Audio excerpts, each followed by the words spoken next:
I'm Debbie Godfrey. Welcome to the Positive Parenting Pep Talks podcast. So today we want to continue the discussion about the goal of revenge. And the problem with allowing children to be in the goal of revenge is that they often become sneaky.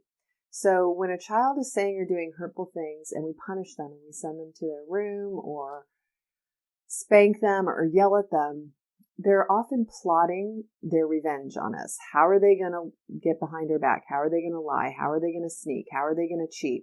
What are they going to do to get even with us? And this causes further damage to our relationship. So it really isn't helpful to keep feeding the revenge cycle of the hurt, hurt back, hurt back. So yesterday we talked about postponing discipline and mirroring back to the child the impact that they're having on their world by saying ow when they say or do something hurtful.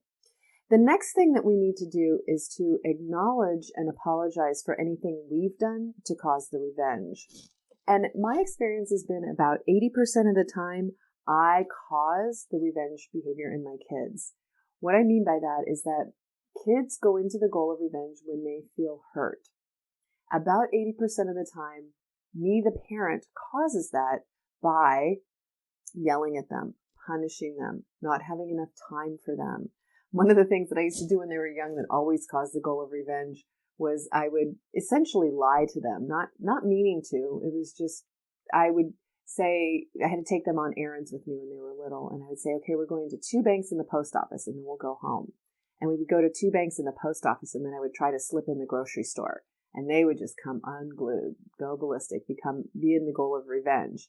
And again, I caused that because I wasn't truthful with them. I didn't keep my word. So those are ways that we, the parents, cause the goal of revenge.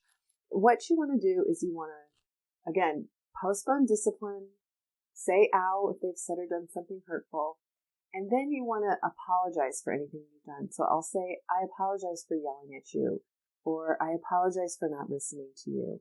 So look and see, what was it that you may have done?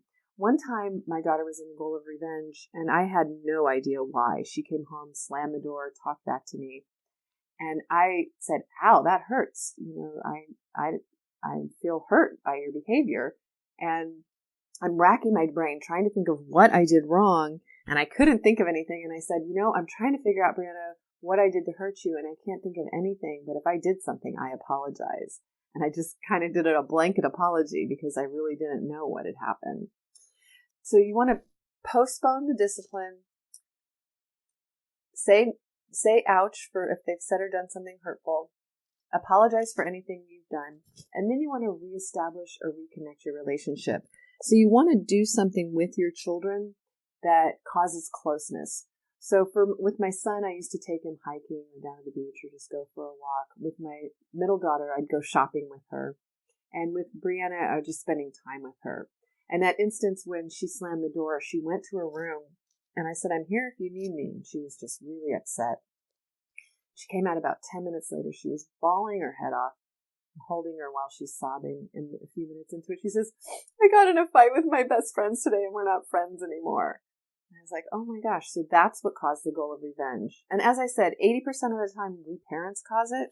The other 20% of the time it happens out in the world. Their peers, other adults, their teachers, and even the media. When my son used to see shootings and things like that on TV, that would really upset him, and he would actually go in the goal of revenge because he would feel hurt by what he had seen on the television. So I hope this helps with some ideas for how to deal with the hate yous and the hurtful, hateful, mean behavior. And I hope you have a great day. Happy parenting. I hope you enjoyed today's episode of the Positive Parenting Pep Talks podcast. For those of you that don't know me, I'm Debbie Godfrey, owner and founder of positiveparenting.com. I hope you'll go and check out my website and follow me on Instagram and let me know about what you thought about today's episode.